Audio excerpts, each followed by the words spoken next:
আলহামদুলিল্লাহ, আমরা নতুন হিজরি বৎসরে আছি 1446 হিজরি সন।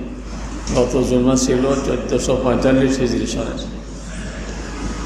নতুন ডায়েরি আমাদের হাতে। এই ডায়েরিতে যেন বাম পাতাটা খালি থাকে, ডাইনের পাতা যেন আমাদের ভর্তি হয়ে যায় নেকামলরা। পিছনের গুলির জন্য আল্লাহ তাআলার কাছে মাপ চাইতে থাকবে যে আল্লাহ ভুল ত্রুটিগুলি মাফ করে দেন। হায়াত আর কতদিন আছে আল্লাহ ভালো জানেন। আমরা যে বয়সে আছি প্রত্যেকের বয়সের মানুষই দুনিয়া থেকে চলে গেছে। এমন নয় যে আমার বয়সের কেউ মনে নেই। আপনার বয়সের লোকও চলে গেছে, আমার বয়সের মানুষও চলে গেছে। ছোটোবেলায় প্রাইমারিতে পড়েছেন অনেক মানুষ আপনার সাথে, এখন কবরে। হাই স্কুলে পড়েছেন কবরে, কলেজে পড়েছেন আপনার সঙ্গী কবরে, চাকরি করেছেন একসাথে কবরে। আল্লাহ তাআলা আপনাকে হায়াত দিয়েছেন যেন আগামী সময়গুলো আমাদের নেক কাজে কাটে। কারণ 4টা মাস বড় দামি। এর মধ্যে বৎসরের প্রথম মাস মুহররম, এর আগে 2 মাসও গেছে, জিলকাদ জিলহজ। আর আল্লাহ তাআলার নির্দেশ হলো ওয়ালা তাজলিমু ফীহিন্না আনফুসাকুম, কিছু করতে পারো আর না পারো গুনাহ করো না, গুনাহ করো না, কিছু করতে পারো আর না পারো, কারোর উপকার করতে পারো আর না পারো, কাউকে ঠগায়ও না, কাউকে দিতে না পারো, কারোর টাকা মারি খেয়েও না, নিজে গুনাহ করো না। কাজেই আগামী দিনগুলো যদি আমার এইভাবে যায় যে আমি আর কোনো গুনাহ করব না, কারণ গুনায় ক্ষতিটা কার? আমারই ক্ষতি। আমার আল্লাহর কোনো ক্ষতি হয়নি, আমি ক্ষতি করে ফেলছি আমার, আমি বুঝতে পারি। ডায়াবেটিস রোগী জানে না যে মিষ্টি খাইলে ক্ষতি, সে খাইতেই আছে, কিন্তু হঠাৎ করে এক সময় শেষ বলে যে এর জিহ্বা সামলাইতে পারে না। কিন্তু আরেকজনের ডায়াবেটিস মাশাআল্লাহ ভালোই আছে, ডায়াবেটিসও আছে, সে ভালোই চলছে, সমস্যা হয় না, কারণ উনি সতর্কতার সাথে চলেন। আর যিনি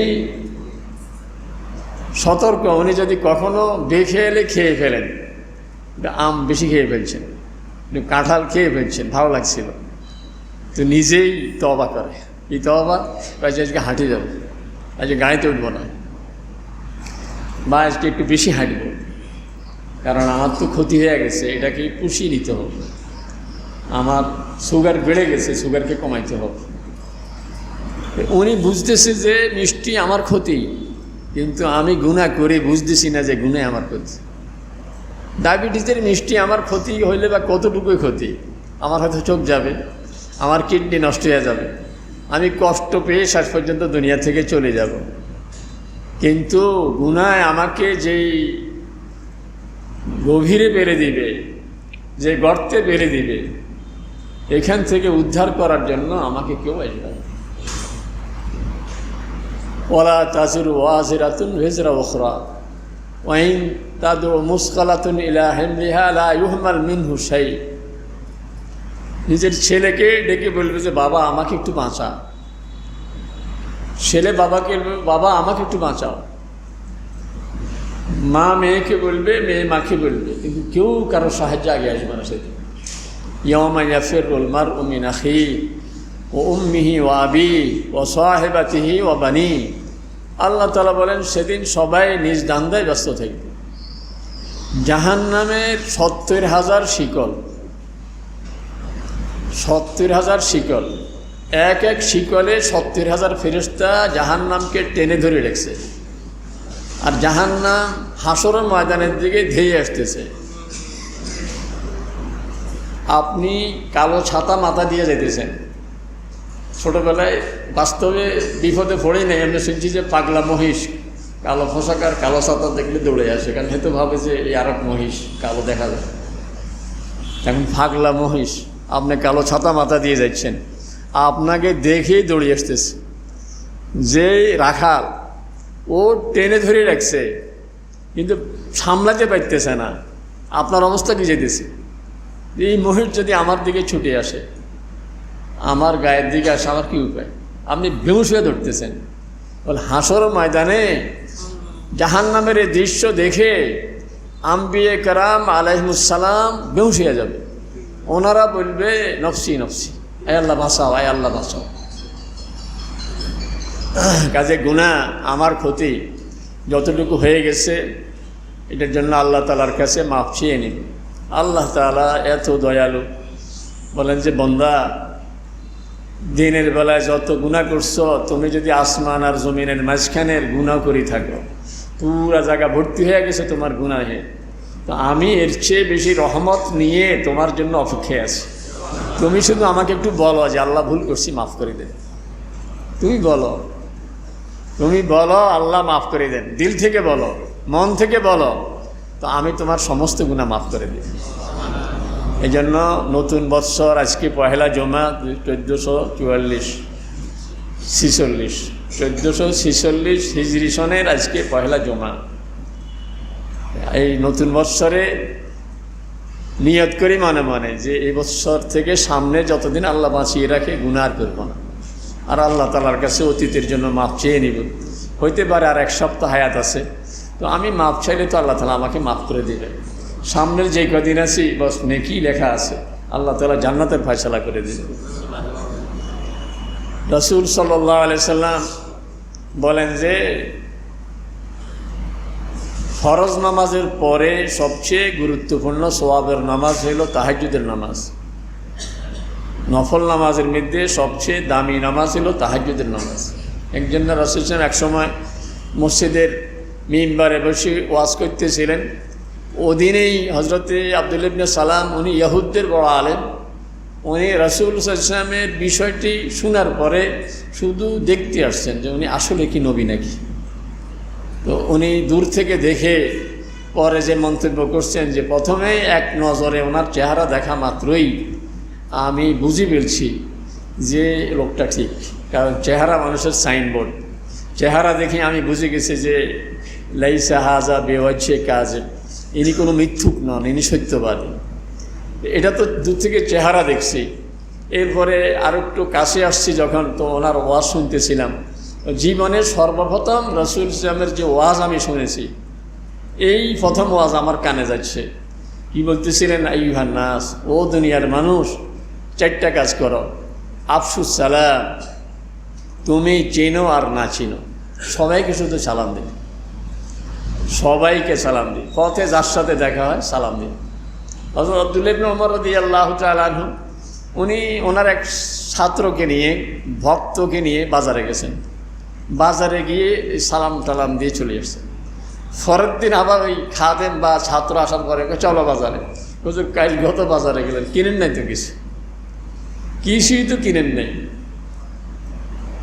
কি জন্য যাবেন? ঘুরি চলে আসছে। আরে কি করছি কালকে? কি শুধু সালাম দিছে। এই সালাম দেওয়ার জন্যই গেছি, কারণ এত মানুষ একসাথে কই পাবো? বাজারে তো মানুষ আর মানুষ, ডাইনে বাঁয়ে সামনে পিছনে মানুষ আর মানুষ, এই সালাম দেওয়ার জন্যে বাজারে যাই। তো রাসূল সাল্লাল্লাহু বলেন আফসুস সালাম, বেশি বেশি সালাম দিও। ও আতিমুত তাআম, আর তুমি মানুষকে খাওয়ানোর অভ্যাস গড়ে ওঠাও, অভ্যাস গড়ে নাও যে গরিব দুঃখী হোক, আত্মীয় স্বজন হোক, মেহমান হোক, মানুষকে খাওয়াবো। ওয়াসিলুল আরহাম, আর আত্মীয় স্বজনের সাথে সুসম্পর্ক বজায় রাখে। কোনো আত্মীয়র হক নষ্ট করব না, তাদের মনে কষ্ট দেব না, কোনোভাবেই তাদের আমি মনের ব্যথার কারণ হব না, বরং তাদের সুখের কারণ হব। আর 4 নম্বরে যেটা, সেটা হলো অসল্লু বিল্লাইলি ওয়ান্নাসু নিয়াম। মানুষ যখন ঘুমিয়ে থাকে তখন তুমি 2 রাকাত, 4 রাকাত, 8 রাকাত, যে কয় রাকাত পারো তুমি দিল লাগিয়ে তাহাজ্জুদের নামাজ পড়ো। তাহলে তাদখুলুল জান্নাতা বিসালাম, নিরাপদে ঝামেলা মুক্ত অবস্থায় তুমি জান্নাতে আর বেহেশতে চলে যেতে পারবে। এই জন্য রাসূল সাল্লাল্লাহু বলেন ফরজ নামাজের পরে সবচেয়ে গুরুত্বপূর্ণ নামাজ হলো তাহাজ্জুদের নামাজ। তাহাজ্জুদের দ্বারা আল্লাহ তাআলার নৈকট্য পাওয়া যায়, জান্নাতে যাওয়ার রাস্তা সহজ হয়ে যায়। আল্লাহ তাআলা আমাদেরকে তৌফিক দান করুন। আমাদের কেউ কেউ আছেন তাহাজ্জুদ ছাড়েন নাই কখনো। আর আমাদের মধ্যে এমন দুই একজনও আছেন যিনি তাহাজ্জুদ পড়েন নাই কোনোদিন তাহাজ্জুদ পড়েন নাই, কারণ উনি তো ফরজ নামাজে পড়ে না। আল্লাহর এমন কিছু বন্দাও আছে যিনি জুমাও ঠিক মতো পড়েন, এমনি মুসলমান তো ঠিক আছে, উনি শুধু 2 দিন নামাজ পড়ে। এটা হলো যেহেতু মানে শ্বশুর বাড়িতে যে শাশুড়িকে সালাম দিবে 5-7 হাজার টাকা পাবে, ঈদের নামাজ না পড়লে কেমন হবে, বা একটু মুসলমানের খাতায় নাম রাখার জন্য। এতে মানে সচল মুসলমান নয়, এরা হলো অচল মুসলমান। অচল ঘড়ি কয়বার ঠিক টাইম দেয়? 2 বার। ঘড়িতে 8টায় বেজে আছে, কাঁটা নড়ে না। আর সকালে 8টায় আপনার ঘড়িতে 8টায় বাজে, টাইম ঠিক আছে। আর রাতের 8টায় আপনার ঘড়িতে 8টায় বাজে, ঠিক আছে। তাহলে অসল ঘড়ি 2 বার ঠিক টাইম দেয়। আর অসল মুসলমান 2 বার নামাজ পড়ে, একবার ঈদুল ফিতর আর একবার ঈদুল আজহা। এরকম হব না আমি যদি তাহাজ্জুদ মানে সবসময় পড়তে না পারি, তো সবসময় ছাড়ব না। যে হুজুর সবসময় পড়ি না, তবে একবারে ছাড়ি না, মাঝে মধ্যে পড়ি। বুঝলেন না কথা? তাহলে আল্লাহর রহমতে কেউ আছেন তাহাজ্জুদ ছাড়েন না, আবার উল্টাও কেউ আছেন 2-1 হয়তো তাহাজ্জুদ কখনো পড়েন না। আমি কখনো পড়ি না, ওই তালিকায় থাকবো না, বরং তাহাজ্জুদ পড়ি মাঝে মধ্যে, মাসে 2-1 দিন পড়ি, সবসময় পারি না। আস্তে আস্তে আগাইতে থাকবো যাতে প্রতি রাত পড়তে পারি। কারণ ওই সময় আল্লাহ তাআলা, এখন তো আমি দোয়া করবো আল্লাহর কাছে, আল্লাহ আমার এই চাহিদা, আল্লাহ আমার এই বিপদ, কিন্তু শেষ রাতে আল্লাহ আমাকে ডাকে, বন্দা কিছু লাগবে তুমি এখন বলো আমার কাছে, এখন আমি দেওয়ার জন্য তৈরি। আলা মিন মুস্তাগফিরিন ফাগফিরাল্লাহ, আমার কাছে গুনাহ মাফ চাওয়ার আসো কেউ? তুমি যত অপরাধে করো আমাকে একটু বলো, আমি এখন মাফ করে দিই। আলা মিন মুস্তারজিকিন ফারজুকাহু, কারো কোনো রিজেকের চাকরির দরকার, তার প্রমোশন দরকার, ব্যবসায় উন্নতি দরকার, ক্ষেত খামারে ফসল ফলের তরাক্কি দরকার, কি লাগবে তোমার বলো আমাকে, আমি ব্যবস্থা করে দিই, কারণ আমার হাতে সব। এই জন্য রাসূল সাল্লাল্লাহু আলাইহি ওয়াসাল্লাম বলেন ফরজ নামাজের পরে সবচেয়ে গুরুত্বপূর্ণ হইল তাহাজ্জুদের নামাজ। আর রমজানের পরে সবচেয়ে গুরুত্বপূর্ণ রোজা হইল মুহররম মাসের রোজা। মুহররমের যদি আমরা সোমবার বৃহস্পতিবার রাখতে পারি, অথবা মুহররমের আজকে হইল 5 তারিখ, মুহররমের আজকে 5, আগামী জুমার দিনে হবে 12, তো আগামী জুমার পরে শনি রবি সোম 13, 14, 15 হবে। তো যদি 3 রোজাও রাখতে পারি তো পুরা মুহররম মাস রোজা রাখার সওয়াব পেয়ে যাব। রাসূল বলেন রমজানের পরে মাসের দিক থেকে গুরুত্বপূর্ণ মাস রোজা রাখার জন্য হইল মুহররম মাস। ওয়া আফদালু সিয়ামে বাদা শাহরে রমাদান শাহরুল্লাহিল মুহররম, যে সবচেয়ে উত্তম রোজা রমজানের পরে পবিত্র মাস মুহররম মাসের রোজা আমরা চেষ্টা করব। কিন্তু এর মধ্যে আরও বেশি গুরুত্বপূর্ণ হইল রাসূল সাল্লাল্লাহু আলাইহি ওয়াসাল্লাম মদিনা শরীফ যাওয়ার পরে দেখলেন ইহুদিরা রোজা রাখে। জিজ্ঞেস করলেন এরা কেন রোজা রাখে? তো ওরা বলল যে এই দিনে মুসা আলাইহিস সালামকে আল্লাহ তাআলা ফিরআউনের বাহিনী থেকে, তাদের আক্রমণ থেকে আল্লাহ তাআলা মুক্তি দিয়েছেন। ফিরআউন গোটা বনু ইসরাইলকে শেষ করে দেওয়ার পরিকল্পনা করছে, এমনি এদেরকে বিভিন্নভাবে কষ্ট দিছে। মুসা আলাইহিস সালাম দুনিয়াতে আসা যেন বন্ধ হয়ে যায়, আসতে না পারেন। এই জন্য মুসা আলাইহিস সালামের জন্মের আগেই সে শিশু মানে ছেলে সন্তান যারা, মেয়েদেরকে ছেড়ে দিত আর ছেলেদেরকে সব হত্যা করত। ইউযাব্বিহু আবনাআকুম ওয়া ইস্তাহয়ী নিসাআকুম, ছেলেদেরকে সব জবাই করে দিত আর মেয়েদেরকে ছেড়ে দিত। কারণ সে এক স্বপ্ন দেখছে যে বনু ইসরায়েলরা যেদিকে থাকে ওই দিক থেকে আগুন আসতেছে, আগুন এসে তার গোটা সিংহাসন পুড়ে ফেলছে। তো সে একদিন সকালবেলায় খুব একবারে মলিন চেহারা নিয়ে, বিভৎস চেহারা নিয়ে, অন্যরকম এক চেহারা নিয়ে সকালবেলায় বের হয়ে আসছে।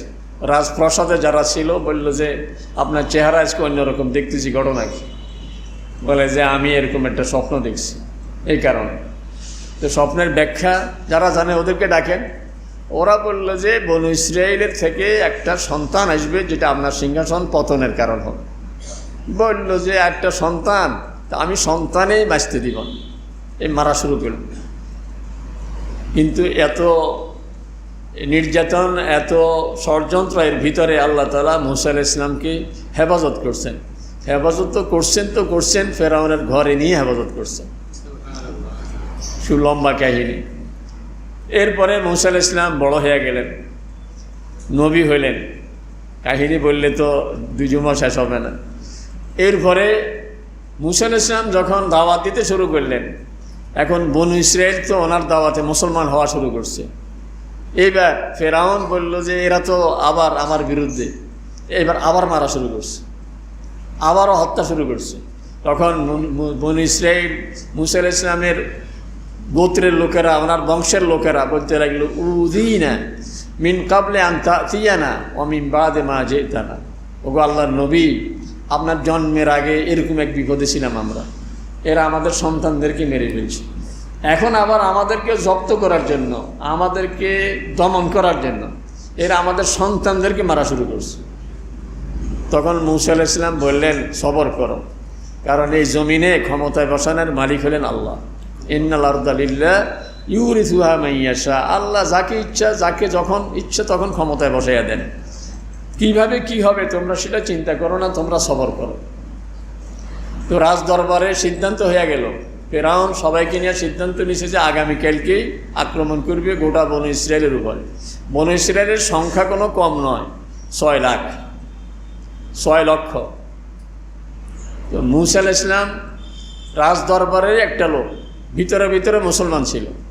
ক্বালা রাজুলুম মুমিনুন মিন আলি ফিরআউনা ইয়াকতুমু ঈমানাহু। রাজ দরবারের একটা লোক, সংসদ সদস্যদের মিটিং চলছে, এই সংসদ সদস্য দাঁড়িয়ে প্রতিবাদ করছে, অথচ সেই ফেরাউনের লোক। এতদিন তার ঈমান চাপা ছিল, কিন্তু এখন আর ভোগটা ধরে রাখতে পারে নাই, কারণ মূসা আলাইহিস সালাম সহ গোটা জাতি মারি ফেলার চিন্তা হইতেছিল। তো বলতেছিল, আতাকতুলুনা রাজুলান ইয়াকুলা রব্বি আল্লাহ। তোমরা কাকে মারার সিদ্ধান্ত নিচ্ছ? উনি আল্লাহকে রব মানে, আর জানো আল্লাহ যদি ওনার পক্ষে হয় তাহলে তোমরা কিছু করতে পারবে না। এরকম বিশাল একটা ওয়াজ করলেন। শেষ বলল, ঔফবিদু আমরি ইলাল্লাহ। আমি যা বললাম আল্লাহর হাতে সফর্দ করে দিলাম আমার ওয়াজ, কি হবে আমি জানি না। তো মূসা আলাইহিস সালামের কাছে এই লোকটাই খবর পাঠিয়ে দিল যে আপনাকে মারার, বনু ইসরায়েলকে মারার ওরা চূড়ান্ত সিদ্ধান্ত নিয়ে ফেলছে। তো মূসা আলাইহিস সালাম এই 6 লক্ষ বনু ইসরায়েলকে নিয়ে এক রাত্রেই বের হয়ে গেছেন। কিভাবে এত মানুষ, 100 জনের একটা মিছিল যদি এখান দিয়ে হেঁটে যায়, আপনি এখানে শোয়া, রাত্রে ঘুম ভেঙে যাবে। এরা কারা যায়? আওয়াজ হবে না, কারো কাশি আসবে, কেউ হয়তো কথা বলবে, সবাইকে চুপ করে দিবেন কীভাবে? এখন 6 লক্ষ মানুষের মিছিল।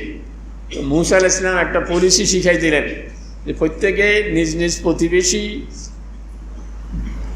ইজিপশিয়ান, এই যে ইজিপ্ট বলি আমরা, ইজিপ্ট, মিশর, এই ইজিপ্ট এটা ইংরেজদের দেওয়া নাম, মিশর তো মিশর, কিন্তু ইংরেজরা এসে মিশরের নাম পাল্টাইয়া দিছে, যে মিশর নয়, এটার নাম ইজিপ্ট। ইজিপ্ট হইল কিপ্ত, কারণ ফেরাউন হইল কিপ্তি, মূসা আলাইহিস সালাম হইল ইসরায়েলি। উনি হইল দুইটা বংশ ওখানে, একটা হলো ইজিপশিয়ান আর একটা হইল বনু ইসরায়েল। মানে ব্রিটিশ এসে দেখাই দিল দুনিয়াকে যে মিশর ফেরাউনের দেশ, মূসা আলাইহিস সালামের দেশ নয়, কাজে এটা ইজিপ্ট, এটা মিশর নয়। তো এই যে ইজিপশিয়ান যারা, কেপ্তি যারা, ওই প্রতিবেশীর কাছ থেকে অলঙ্কার হাওলাত নিবে, বলবে যে আমরা বেড়াইতে যাব। তো রাত্রে ওরা যখন টের পাবে ওরা বলবে যে ওরা বেড়াইতে যায়, কিন্তু এই ঘরও বেড়াইতে যায়, ওই ঘরও বেড়াইতে যায়। এই ঘরওয়ালা তো জানে না যে ওই ঘরওয়ালাও যায়, ওই ঘর আবার ওই ঘরের প্রতিবেশীর থেকে এইভাবে অলঙ্কার হাওলাত নিয়ে রাতে রাতে বের হয়ে গেছে। আল্লাহ তাআলার পক্ষ থেকে নির্দেশ ছিল, অত্রুকিল বাহারা রাহওয়া, সামনে সাগর পড়বে, সাগর দেখবেন আপনার জন্য 2 ভাগ হয়ে যাবে। আপনি সাগরকে আবার মিলাতে যাবেন না, এক লাঠির আঘাতে রাস্তা হয়ে যাবে, আরেক আঘাত করে সাগরকে মিলাতে যাবেন না, এটাকে এইভাবে রেখে দিবেন। ইন্নাহুম জুনদুম মুগরাতুন, কারণ ফেরাউন বাহিনীকে এখানেই আমি ডুবাইয়া দিব, এখানে মারিব, আপনার জন্য রাস্তা করে দিব, আর ফেরাউনকে ডুবাইয়া মারবে এখানে। মূসা আলাইহিস সালাম সাগর পার হয়ে আসলেন, এটা হলো লোহিত সাগর। আমরা ছোটোবেলা থেকে এমনি ওয়াজ নসিহতে শুনে আসতেছিলাম যে নীল নদ, যে মূসা আলাইহিস সালাম নীল নদ পার হয়েছেন। না, নীল নদ না, নীল নদ তো মিশরের ভিতর দিয়েই প্রবাহিত একটা নদী। নীল নদের দেশ মিশর। যেটা পার হয়ে আসছেন এটা হলো লোহিত সাগর। লোহিত সাগরের এই পাড়ে এশিয়া, পশ্চিম পাড়ে হলো আফ্রিকা। যেমন আমাদের পশ্চিমে ভোলা, আমরা এই পাড়ে লক্ষ্মীপুর। তো ঠিক এশিয়া আর আফ্রিকার বর্ডার এটা হইল লোহিত সাগর। লোহিত সাগরের পশ্চিমে হইলে আফ্রিকা মহাদেশ, আর পূব পাড়ে হইলাম আমরা এশিয়া মহাদেশ। তাহলে মুসা আলাইহিস সালাম এই লোহিত সাগর পাড়ে দিয়া ফিলিস্তিনে চলে আসছেন। ফিলিস্তিনটা হইল এশিয়ার মধ্যে, এই পাড়ে চলে আসছেন। এই ঘটনাটা ছিল এই মহরমের 10 তারিখ। তো ও ইসরায়েলিরা বা ইহুদিরা রাসূল সাল্লাল্লাহু আলাইহি ওয়াসাল্লামকে বললেন যে এই দিনে আল্লাহ তাআলা মুসা আলাইহিস সালামকে নাজাত দিয়েছেন। এই আশুরার মহরমের 10 তারিখ। আশুরা আরবিতে আশারন মানে 10, 10ম তারিখকে বলে আশুরা। মহরমের 10 তারিখ, এই তারিখে নাজাত দিয়েছেন। এইটা শুকরিয়া হিসাবে মুসা আলাইহিস সালাম রোজা রেখেছেন, এই জন্য আমরাও রোজা রাখি। তো রাসূল সাল্লাল্লাহু আলাইহি ওয়াসাল্লাম বললেন, নাহনু আওলা ওয়া আহাক্কু বিমূসা মিনকুম, তোমরা মুসা আলাইহিস সালামের অনুসরণে রোজা রাখতেছ। তো মুসা আলাইহিস সালামের তো আমি আরও বেশি আপন, কারণ উনি আর আমি একই সূত্রের একই ধারার মানুষ। উনি আল্লাহর নবী, আমি আল্লাহর নবী। উনি তাওহীদের দাওয়াত দিয়েছেন, আমি সেই তাওহীদের দাওয়াত দিচ্ছি। এই জন্য সাহাবায়ে কেরামকে নির্দেশ দিয়েছেন যেন সবাই আশুরার রোজা রাখে। যেন রমজানের রোজা ফরজ হওয়ার আগে এই আশুরার রোজা ফরজ ছিল। পরে রমজানের রোজার পরে আশুরার রোজা এখন আর ফরজ নেই, এখন মুস্তাহাব নফল। কিন্তু গুরুত্ব এত, রাসূল বলেন একটা রোজার কারণে আল্লাহ তাআলা পিছনের 1 বছরের গুনাহ মাফ করে দিবেন। সিয়াম আশুরা আহতাসিবু আলাল্লাহ আন ইউকাফিরা সানাতাল্লাতী ক্বাবলা। আশুরার রোজা আমি আশা করি আল্লাহর কাছে যে রুসিলায় আল্লাহ তাআলা অতীতের 1 বছরের গুনাহ মাফ করে দিবেন। আজকে কয় তারিখ? 5। তাহলে হিসাব করে ফেলেন 10 তারিখ কবে হবে? আগামী বুধবার। আগামী বুধবার হবে আশুরার 10 তারিখ। আজকে যেহেতু 5, তাহলে আগামী বুধবার আশুরার 10 তারিখ। এই জন্য রোজা আমাদের নিজেদের লাভ, দুনিয়ারও লাভ, আখিরাতেরও লাভ। দেখছেন না, এখন কিছু কিছু ভালো ভালো ডাক্তার পরামর্শ দিচ্ছে রোজা রাখার জন্য। রোজা রাখলে শরীর ভালো থাকে। এই জন্য এই রোজা আপনার দুনিয়ারও ভালো, আখিরাতেরও ভালো। মাঝে মধ্যে রোজা রাখলে প্রতি সপ্তাহে পারেন 2 দিন, প্রতি মাসে পারেন 3 দিন, আর না পারলে কমপক্ষে এইসব দিনও যদি রোজা রাখেন, এটা দুনিয়ারও লাভ, আখিরাতেরও লাভ। আখিরাতের লাভ কি? আপনার 1 বছরের গুনাহ আল্লাহ তাআলা মাফ করে দেবে। রোজা অবস্থায় যে দোয়া হয়, দোয়া কবুল হয়ে যায়। আপনি এমনি রোজা দোয়া করতেছেন, আজকে সারাদিন দোয়া করলেন, ফজরের পরে করলেন, জোহরের পরে করলেন, জুমার পরে করলেন। আরেকজনে রোজা রেখে দোয়া করতেছে। রোজা রেখে দোয়া করলে ওই দোয়াটা নিশ্চিত কবুল হয়। এই জন্য আশুরার তারিখে রোজা রাখলেন, একদিকে 1 বছরের গুনাহ মাফ, আর ওই দিনে যত দোয়া করবেন দোয়াও আল্লাহ তাআলা সব কবুল করে নেবেন। রোজাও রাখলেন, দোয়াও কবুল করে নিলেন। তবে সাহাবায়ে কেরাম রাসূল সাল্লাল্লাহু বললেন, ইয়া রাসূলুল্লাহ, আপনি তো আমাদেরকে রোজা রাখতে বলতেছেন আশুরার 10 তারিখে, মহরমের 10 তারিখে, কিন্তু ওইদিকে তো আবার আপনার নির্দেশ ইয়াহুদদের সাথে যেন আমাদের মিল না হয়। তো এখন তো মিলে গেলাম, ওরাও রোজা রাখে, আমরাও রোজা রাখি, তাহলে তো মিলে গেলাম। তো রাসূল তখন বলছিলেন, লাইন বাকিতু ইলা কাবিলিন লা আসুমান্না তাসি', লাইন হাইতু ইলা কাবিলিন লা আসুমান্না তাসি'। রাসূল বলেন, আল্লাহ যদি আমাকে আগামী বছর বাঁচিয়ে রাখে, এই বছর তো গেল, তাহলে আমি 10 তারিখের সাথে 9 তারিখে রোজা রাখি। এই জন্য সারা বৎসরে যে কোনো দিনে রোজা একটা রাখা কোনো সমস্যা নেই, কিন্তু আশুরার রোজা একটা রাখা মাকরুহ। রাখবেন যারা 2টা রাখবেন, আশুরার রোজা রাখবেন 2টা। উত্তম হইল 9 আর 10, বুধবারের সাথে মঙ্গলবার। কিন্তু এইবার যেহেতু বুধবারের পরে বৃহস্পতিবার আবার সাপ্তাহিক উত্তম দিন রোজা রাখার, এই জন্য বুধবার আর বৃহস্পতিবার যদি রাখতে চান তাহলে 1 দিলে 2 শিকার হয়ে যাবে আর কি। মানে আশুরার 9 তারিখের সাথে আরেকটা তারিখও 10 তারিখের সাথে আরেকটা তারিখও হইলো, ওইদিকে সাপ্তাহিক বৃহস্পতিবারের রোজা হয়ে গেল। তাহলে আগামী বুধবার সাথে মঙ্গলবার অথবা বুধবার সাথে বৃহস্পতিবার রোজা রাখার আমরা চেষ্টা করব, ঘরেও এই কথাগুলি বলে দিব। এখন আশুরা উপলক্ষে কিছু কিছু কথা ছোটোবেলা থেকে আমরা অনেক কাহিনী, অনেক কথা শুনে আসতেছি, যেগুলি আসলে এখন দেখতেছি কোনো ভিত্তি নেই। যেমন অনেক ওয়াজ, আশুরার রাতে ওয়াজ করতে করতে সারা রাত শেষ করে ফেলানো যায়। কারণ আদম আলাইহিস সালামের সৃষ্টি এই কাহিনী শুরু হয়, ওনের জান্নাতে যাওয়া, জান্নাত থেকে বের হওয়া, নূহ আলাইহিস সালামের নৌকায় ওঠা, আবার নৌকা গিয়ে জুদি পাহাড়ে থামা, ইব্রাহিম আলাইহিস সালামের আগুনে পড়া, এভাবে হজরতে দাউদ আলাইহিস সালামের তওবা কবুল হওয়া, ইউসুফ আলাইহিস সালামের বাপের সাথে পরিচয় হওয়া, আইয়ুব আলাইহিস সালামের সুস্থ হওয়া, ইদ্রিস আলাইহিস সালামের আসমানে যাওয়া, মানে এক একটা কাহিনী বলতে বলতে তো একটা কাহিনী বলতে তো 1 ঘন্টা যায়। আসলে একটা ঘটনারও কোনো কোরআন হাদিসের ভিত্তি নেই। এগুলি ওয়াজরা কীভাবে বলতে বলতে সমাজে চলে আসতেছে আর কি। এই জন্য আমি সেই ওয়াজে যাচ্ছি না, কথা একটাই, এই তারিখে আল্লাহ তাআলা মূসা আলাইহিস সালামকে নাজাত দিয়েছেন। এই জন্য মূসা আলাইহিস সালাম রোজা রাখছেন, রাসূল সাল্লাল্লাহু আলাইহি ওয়াসাল্লাম রোজা রাখার নির্দেশ দিয়েছেন। আমাদের যেটা লাভ হবে, একদিনের রোজার দ্বারা আমার 1 বছরের গুনাহ মাফ হয়ে যাবে, আমার দরকার গুনাহ মাফ। বাকি আরও কিছু কথা আছে যে আশুরার তারিখে যদি ভালো খানা খায়, সারা বছর ভালো খানা খাওয়া যায়, আশুরার তারিখে যদি চোখে সুরমা দেয় আর কোনো রোগটোক হবে না, এসব কথারও কোনো ভিত্তি নেই। সব made in China, made in Medina নয়। আমাদের কি মেড ইন চায়না দরকার নেই, মেড ইন মাদিনা দরকার, মেড ইন মাদিনা। মানে আসলে কোরআন হাদিস এগুলির ভিত্তি নেই, আমাদের ওগুলি দরকার নাই।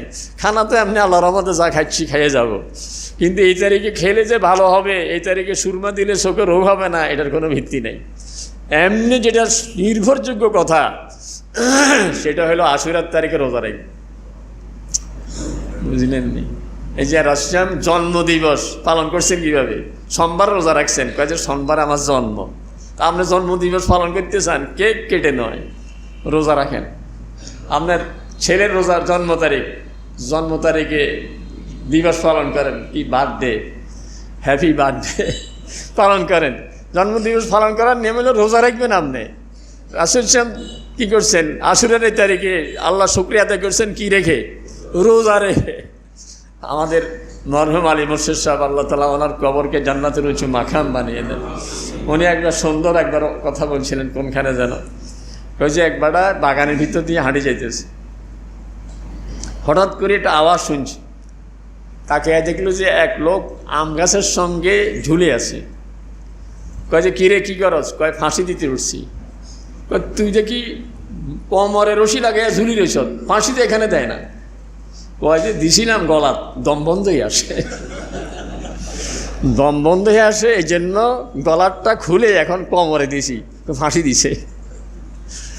এখন রোজা রাখতে গেলে দম বন্ধ হয়ে গেছে, এই জন্য কেক কাটি জন্মদিবস, ভালো খানা খাইয়া জন্মদিবস না। রাসূল সাল্লাল্লাহু শিখিয়ে দিয়েছেন, তুমি জন্মদিবস পালন করতে চাও, ম্যারেজ ডে পালন করতে চাও, এই দিবস পালন করতে চাও, রোজা রাখো। রোজা রাখি আল্লাহর কাছে দোয়া করো যে আল্লাহ আমার বাকি জীবনের ইবাদতের তৌফিক দান করো। এই জন্য আগামী বুধবার বৃহস্পতিবার রোজা রাখলে একটু কষ্ট তো লাগবে, কিন্তু মজা আছে। যারা রাখে এরা বুঝে মজা আছে, যে রাখে নাই হে বুঝে না। ওই বিশাল উঠান, মাঝখানে উঠান, চতুর্দিকে ঘর, ওই ছোট ভাইয়ের ঘর, মেজো ভাইয়ের, সেজো ভাইয়ের, বড় ভাইয়ের ঘরগুলি। দাদা বেঁচে আছে এখনও, নাতি বিয়ে করাইছে, তো নাতি বউ আর ওই নাতিন ওই ঘরে, দাদাই ঘরে। উঠান বিশাল, বৃষ্টির দিন, ওখানে দরজা খোলা, জানালা খোলা। ওরা বসি বসি তেঁতুল দিয়ে পেঁপে বানাইছে, বানাইয়া খাইতেছে। দাদা এখান থেকে তাকাইয়া রয়েছে, আরে নাতিন বউ এক টুকরা মুখে দেয় আর মুখটা মাখা হইয়া যায়। চুকা তো কি বলেন, চুকা মুখে দিলে মুখ মাখা হয় না নি? তো দাদা এখান থেকে আফসোস করে, আরে আমার নাতিন বউটা নতুন আনলাম, কি কষ্ট হয় এর খাইতে। কিন্তু হেরে যে জিজ্ঞেস করেন কষ্ট হয় না মজা লাগে? শেষ কিন্তু কাড়াকাড়ি করে, নাতিন বউ দেবর ভাবি কি ননদ ভাবি কাড়াকাড়ি করে খাওয়ার জন্য। কিন্তু দাদা এখান থেকে মনে করে কি কষ্ট হয়। যিনি রোজা রাখে না, এই কয়েছে কেমনি রাখে রোজা, সারাদিন এইভাবে না খায়। যিনি তাহাজ্জুদ পড়ে না, যে মনে করে তাহাজ্জুদ কেমনে পড়ে, আমি তো 5 ওয়াক্ত নামাজে পড়তে পারি না। যিনি 5 ওয়াক্ত নামাজ পড়েন উনি জানেন যে নামাজে কি মজা। क्या मिलती है नमाज में, सिजदे में जाकर देख ले। नामाजे की मजा, सिजदे गিয়ে দেখো। মেরাজ কি হাকিকত কো কাঁধে মে যা করে দেখলে, আত্তাহিয়াতের মধ্যে যখন বসবে তো তখন তো তুমি মেরাজের চিত্রটা তোমার সামনে বেশি উঠবে, আমি যেন মেরাজ আস। এই জন্য রোজা রাখার মধ্যে মজা। এই জন্য আগামী বুধবার বৃহস্পতিবার রোজা রাখার চেষ্টা করব। আমাদের দেশে বা সারা বিশ্বে, আমাদের বাংলাদেশেও যেটা আসলে হয়েছে সেটা হলো আমাদের পাকিস্তান আমলে শাসকদের কারণে আমাদের মাঝে কিছু ভুল ছড়ায় গেছে। পাকিস্তান আমলে শাসক যারা ছিল, যে আইয়ুব খান বলেন, মোনায়েম খান বলেন, কায়েদ আজম বলেন, এরা সব শিয়া। এরা কি ছিল? সব শিয়া। এই জন্য শিয়াদের কিছু কথাবার্তা আমাদের মাঝে ছড়ায় আছে। এই জন্য আমাদের রেডিও টেলিভিশনও এখন চলে কিনা, রেডিও টেলিভিশন তো এখন দেখি না, শুনি না। ছোটোবেলায় শুনতাম যে রেডিওর মধ্যে মহরমের 10 তারিখে হাসান হোসেনের জারি ছিল না, এখনও আছে কিনা থাকতে পারে। এই যে কারবালার ঘটনাকে ফলাও করে প্রকাশ করে, মনে হয় যেন আশুরার দিন কারবালার ঘটনার দিন। কারবালার ঘটনা ঘটছে এই তারিখে, আপনার জন্ম 16ই ডিসেম্বরে। তো 16ই ডিসেম্বর কি আপনার কারণে নিয়ে এত জাতীয় দিবস? কি বলেন? ঘটনাক্রমে আপনার জন্ম এই তারিখে, কিন্তু 16ই ডিসেম্বর তো জাতীয়ভাবে একটা সরকারিভাবে আমাদের বিজয় দিবস। আপনার ছেলের জন্ম 16ই ডিসেম্বর, এই জন্য নিয়ে 16ই ডিসেম্বর ধন্য না, আপনার ছেলে ধন্য হিসেবে দিনে জন্ম নেওয়ার কারণে। বুঝেন না কথা? এই জন্য আশুরা তো অনেক আগ থেকে, মুসা আলাইহিস সালামের জমানা থেকে। কিন্তু এই তারিখে কারবালার ঘটনাও ঘটছে, সেটা ভিন্ন একসময় আলোচনা করব। কিন্তু আশুরার গুরুত্ব হইল মুসা আলাইহিস সালামকে আল্লাহ তাআলা নাজাত দিয়েছেন, এই জন্য রাসূল ইসলাম রোজা রেখেছেন, আমাদেরকেও নির্দেশ দিয়েছেন এবং সুসংবাদ দিয়েছেন যে রোজার দ্বারা আমাদের 1 বৎসরের গুনাহ মাফ হয়ে যাবে। আল্লাহ তাআলা আমাদেরকে আমল করার তৌফিক দান করুন, এবং যে সমস্ত ভুল কথা সমাজে আছে বা ভুল আমল আছে, এই সমস্ত ভুল আমল ভুল কথা থেকে আল্লাহ তাআলা হেফাজত করারও তৌফিক দান করুন। যারা সুন্নত পড়েননি সুন্নত